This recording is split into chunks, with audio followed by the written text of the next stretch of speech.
So I have been on a mission to answer your most asked questions, and here's one that I get a lot. How do I budget my bi-weekly paycheck? Okay, let's start with what is a bi-weekly paycheck? Bi-weekly paychecks are when someone gets paid either by direct deposit or with a check every 14 days. On the other hand, you have what is called semi-monthly, and this is someone who gets paid 2 times a month, every month, usually on the 15th and the 30th. What's the difference? The bi-weekly pay, the every 14 days, means that you will receive 26 paychecks per year.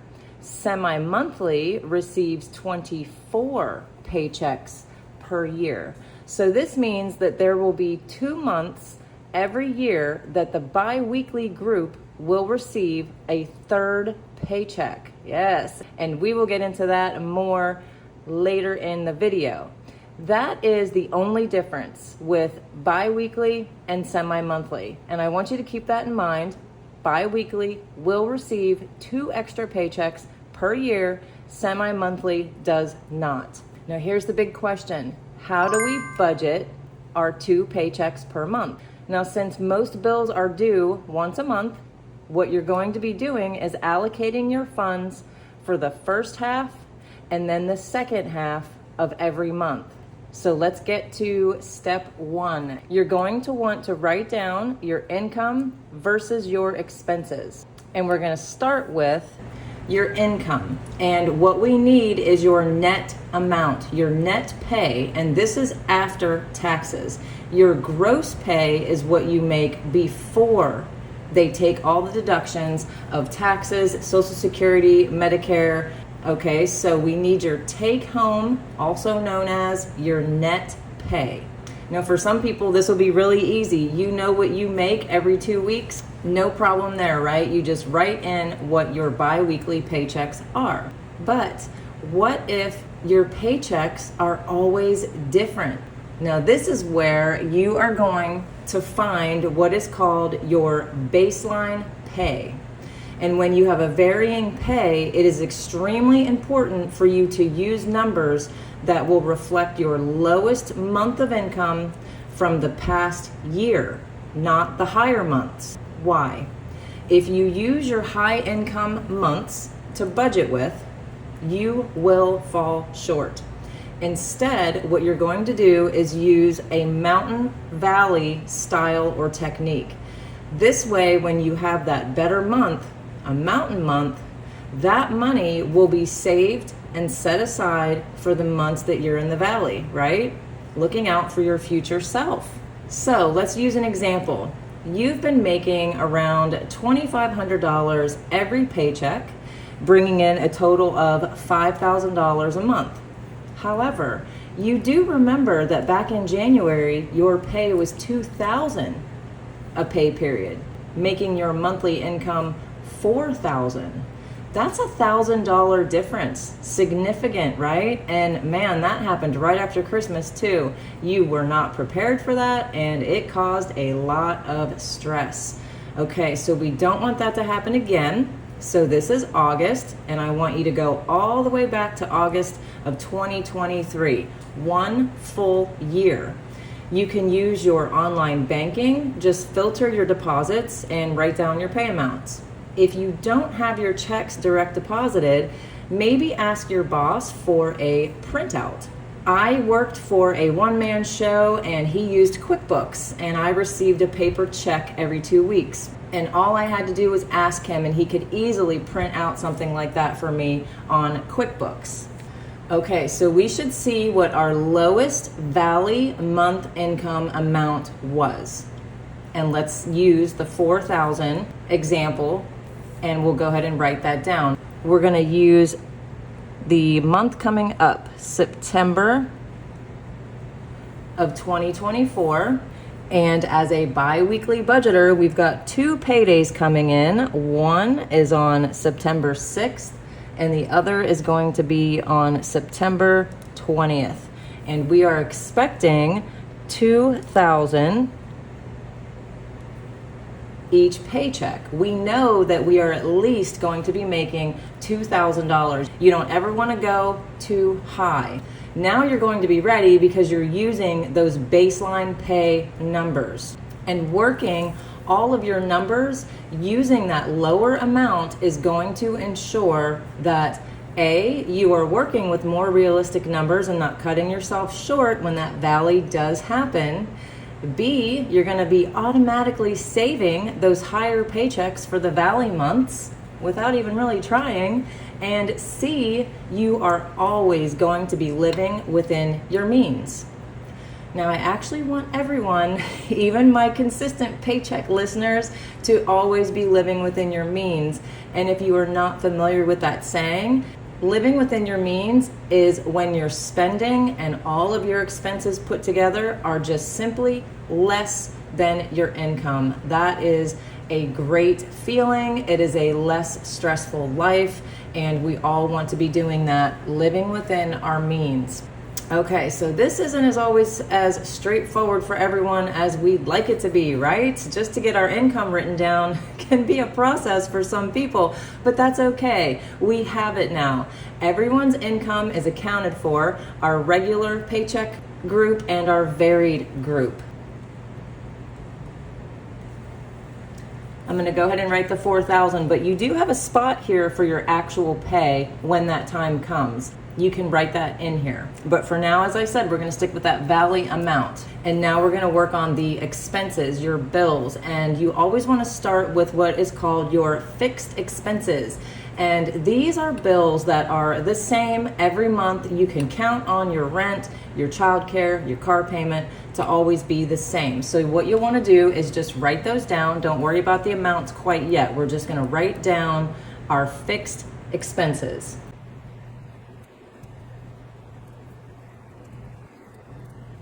And then next, we're going to work on our variable expenses. And these are going to be different every month. Things like groceries, gas, household products, all of those things are different each month, right? So here, you're going to need to find your averages, and you're going to base your averages on your previous spending. So what I would do here is I would go through my last full month's bank statement.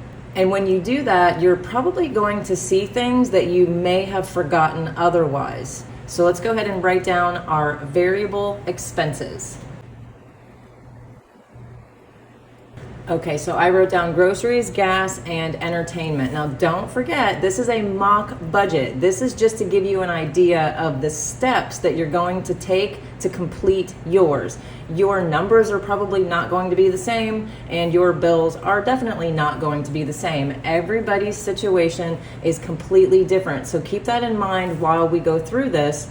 If you have HOA fees as a monthly expense, or tuition or things like that, and you don't see me writing them down here, that's okay, because what I'm getting across is the process, and that's the important part. Now at this point as well, don't forget bills that you are not paying monthly. Maybe you've got some quarterly bills or even some biannual bills, things like car insurance, taxes, tuition.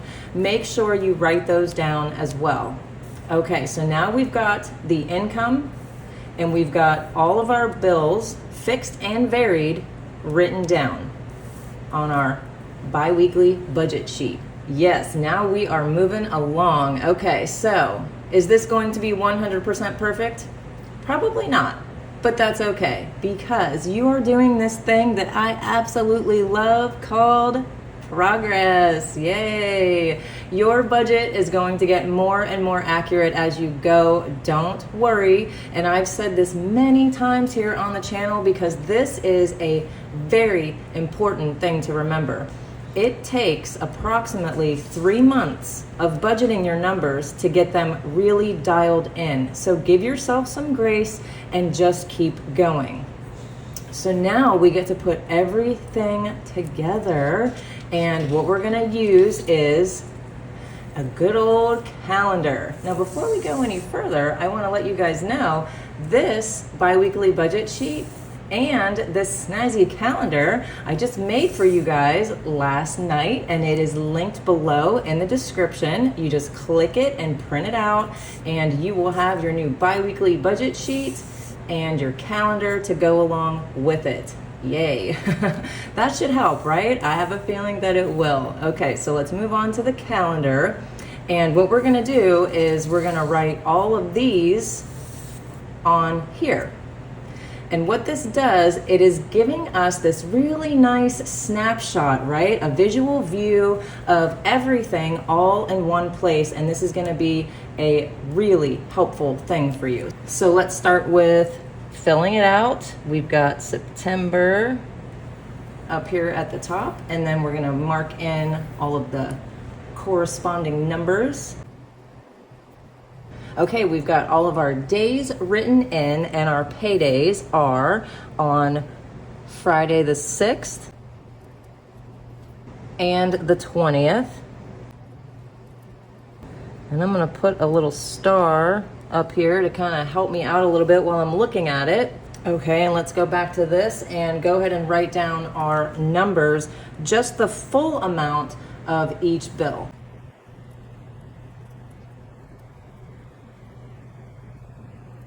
Okay, so now we're gonna take all of these amounts and we're gonna write our bills out on the calendar.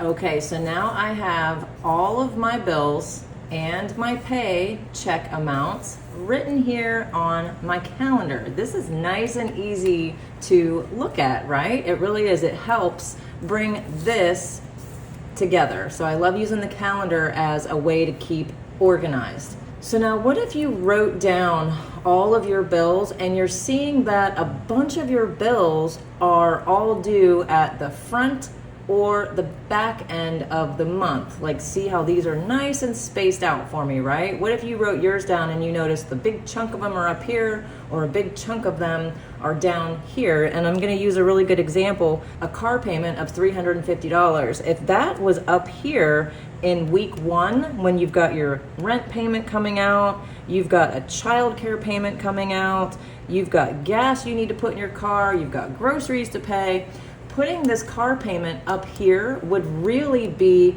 a bit of a stressor, right?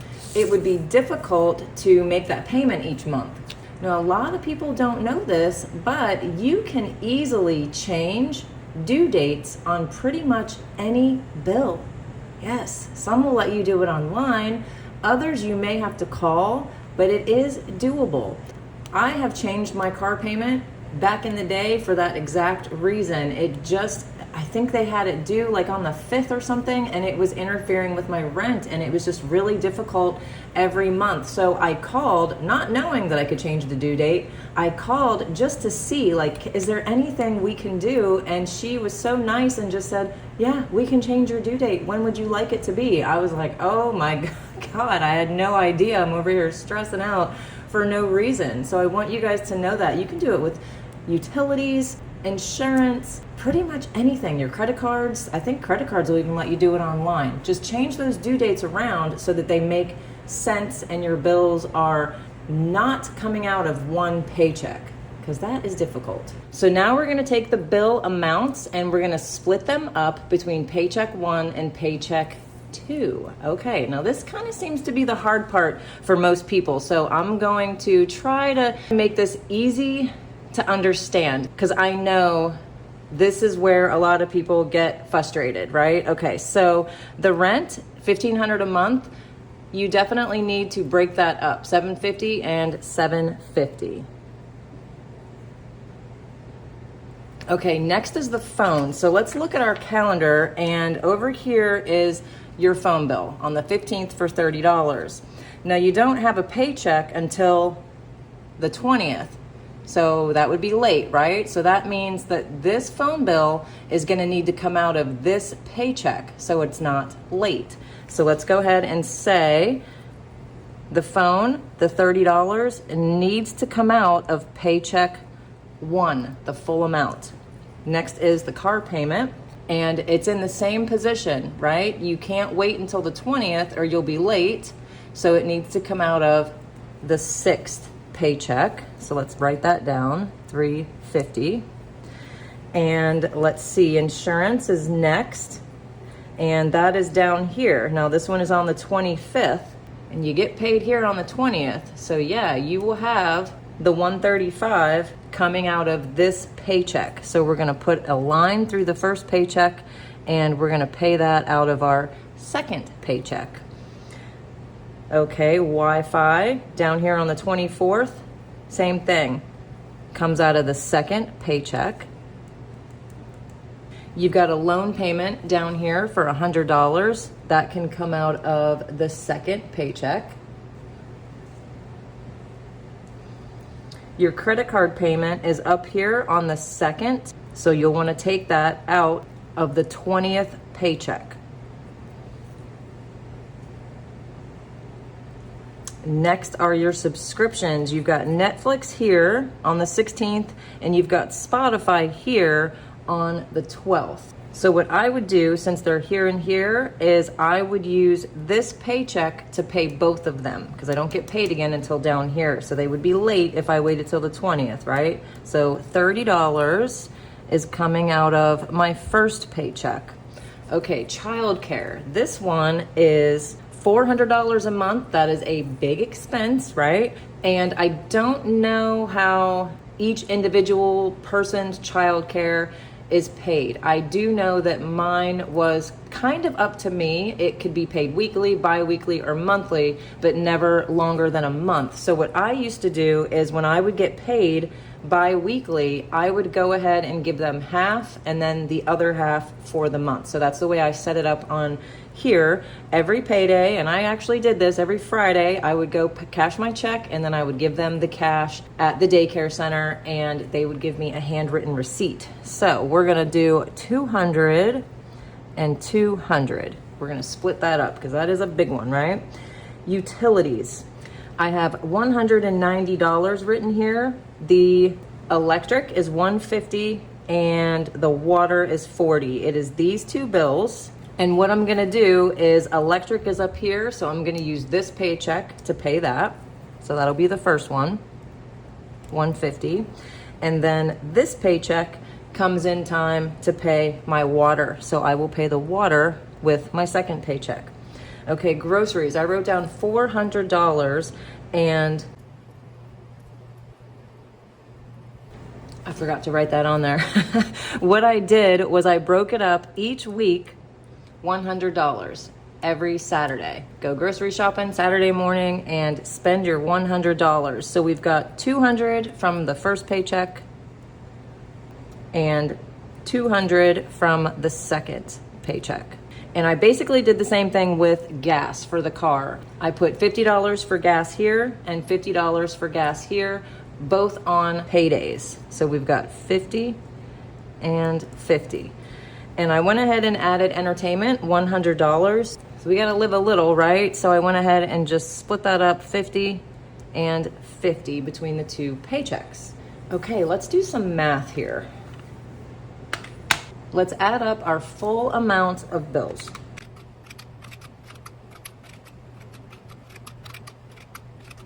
Okay, so all of our bills total $3,440. And that's good. That is under our income for the month. So we are in a very good position there. So let's go ahead and add up paycheck number one and see how much of our $2,000 is gonna go towards this set of bills. Okay, so we have 1,810 from paycheck one, and we're gonna subtract the 2,000 to get the difference. That means we have $190 left after our bills have been paid. Let's do the same thing with paycheck number two. Okay, paycheck two is $1,630. So let's subtract the 2,000, and that leaves us with $370 for the back end of the month. So we are not in the negative, and that is always a good thing. If you do your numbers and you do find yourself in the negative, I have a video here called Behind on Bills, and it will give you a ton of ideas on how to get caught up with your monthly bills. So this is a really great start, but it certainly doesn't end here. You've got more work to do. Now you've got to monitor your spending and adjust it accordingly. You can do this in so many different ways, and trust me, this is the absolute most important part. I think what happens a lot of times, especially with people that get paid biweekly, is so you get your paycheck here, right, on the 20th, and your friends want you to go out for someone's birthday party, and you think, I've got this really nice buffer over here of $370, so you go ahead and you get your nails done, you head to the mall, and you grab a cute new outfit for the club, and don't forget, it's a birthday party, so you got to get a gift, and you pick that up too. So between those three things, your nails, your outfit, and the gift, you've got $150 spent. Then one of your friends calls while you're at the mall and says, hey, I think we're going to meet up for dinner first. Well, that's another $30 that you were not planning on spending. Yep, we're going to add this up in a second. Get ready, you guys. So then after dinner, you guys go have some drinks, and you end up spending $60 for the night. You drank a little too much, and what happens after that? Now you've got to take an Uber home, and that's another $45 that you weren't planning on spending. Let's add this all up. We've got $150 for the nails, the outfit, and the gift. We've got dinner was $30 just for you. We've got $60 for your drinks. And we've got $45 for your Uber ride home. Oh my goodness, your night out for someone's birthday is up to $285. So from your $370, you've got $85 left from your buffer. So what, right? We gotta live. I'm still in the positive. Quit being such a stickler, Jen. Well, you pick up your daughter from school the following Monday, and she gets in the car and hands you a field trip slip. All the kids are going to Disney, and the school wants $400 by the end of the month to secure her spot on the bus. Uh-oh. Now the $85 is a problem, right? And here is the alternative to that birthday scenario. Let's start with the outfit. You could wear something you already have, or you could even swap clothes with a girlfriend for that new outfit feel. $0. You could do your nails at home. $0. Skip the dinner and say you can't make it, or just eat before you go and hang out with everybody. $0. Set a limit for your drinks and take cash, $25 for 2 drinks with your tip. And instead of buying a gift for the birthday girl, you decide to buy her a couple drinks at the bar. So you're up to $40. And because you set a limit for your drinks, you can drive yourself home. $0. Whoa, big difference, right? $285 spent just went down to $40. So what you got to do is, once you complete this budget and you've got your number down here of how much you have left after you pay your bills, you've got to just think ahead. Don't get sucked into anything that you haven't thought all the way through yet. If you're watching this video and you're wanting to know how to budget your paychecks, I think I can assume that you are someone who wants to get ahead. You want to lower the anxiety of the unknown, and you really want to stop living paycheck to paycheck. So let's talk about those 2 extra per year that our bi-weekly budgeters get. And it may not sound like a really big deal when you say 2 paychecks a year, but it sure can make a difference if you know when you are getting them and you make a plan on where that extra income is going to go. Remember, you're thinking ahead and you're planning now. So what I would suggest is if you do not have an emergency fund started yet, I would get that $1,000 starter emergency fund as priority number one. Now, if you do have your $1,000 emergency fund stashed away, I would actually move on to paying off this loan and any credit cards that I have a balance on. Once those are paid off, you will be boosting your income, your bottom line, even more. In fact, $50 and $150 to be exact. So now that you have this budget for your money completed and you know what you need to do, it's time to decide how you will do this. And what I mean by that is your routine for your bill paying, your routine basically with your paychecks. And I have a suggestion for you. I actually spoke to my oldest daughter this morning and she told me her payday routine. So all of her bill money stays in her checking account. She has an account at PNC Bank that is called the Virtual Wallet, and it offers 3 separate accounts for you to use. You've got the spend account, the reserve account, and what they call the growth account. Now, if you don't have access to a PNC Bank, I would suggest just opening 3 accounts, linking them together, and you can just call them the spend, reserve, and growth account yourself, right? So what she does is she pulls, and she told me the exact amount, $533.71 every paycheck, and she moves it over to that reserve account. That is for her bills only. Now, I like this way for a few different reasons. Number one, the bill money is separate from all the rest of her money. Yes, it's safe. And she said the money that sits in her spending account, when she looks at it, she knows that's actually money she can spend. There's no confusion on, oh wait, is that bill money? Is something coming up due? She already did the work. Number two, she isn't taking it out of the bank and pulling any cash. I actually, in my personal opinion, I don't think that bills should be cash stuffed. I think that that could potentially set you up for insufficient funds and bounced fees. So I would not take this money out of my checking account and try to cash stuff my bills. That is just my opinion.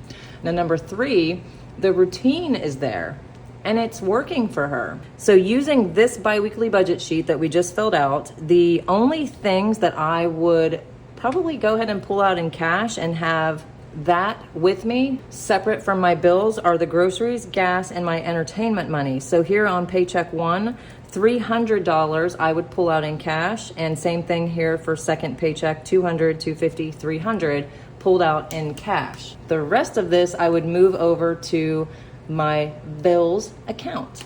And she also pulls out cash for her sinking funds, and she's got sinking funds like car maintenance, her hair appointments, upcoming events, things like that. So those are okay to pull out in cash, and that way it's not mixed in with your spend money and you're not spending it. So that is what your budget is in general, right? You are paying attention to your money and you know exactly where it is. And if you notice here, I did put my 3 favorite quotes from my buddy Dave Ramsey. I absolutely love this guy. He helped me and Jason get out of $300,000 of consumer debt.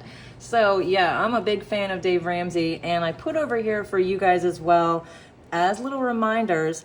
The first one says, a budget is telling your money where to go instead of wondering where it went.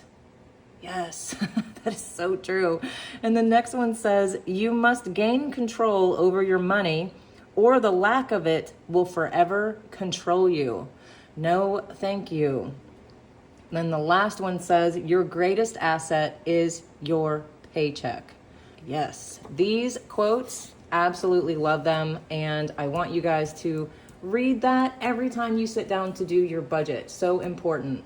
Okay, so as I said, these 2 pages are linked below for you guys to print out and get started with doing your biweekly budget.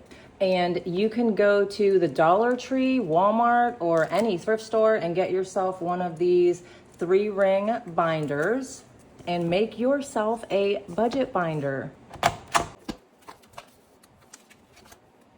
And then go ahead and put your 2 sheets here in your budget section of your binder. These sheets are also below for you guys, linked below. These sheets that I have in these protectors that break up my sections for me. I've got my spending trackers, I've got my budget and planning section, I've got my savings challenges here.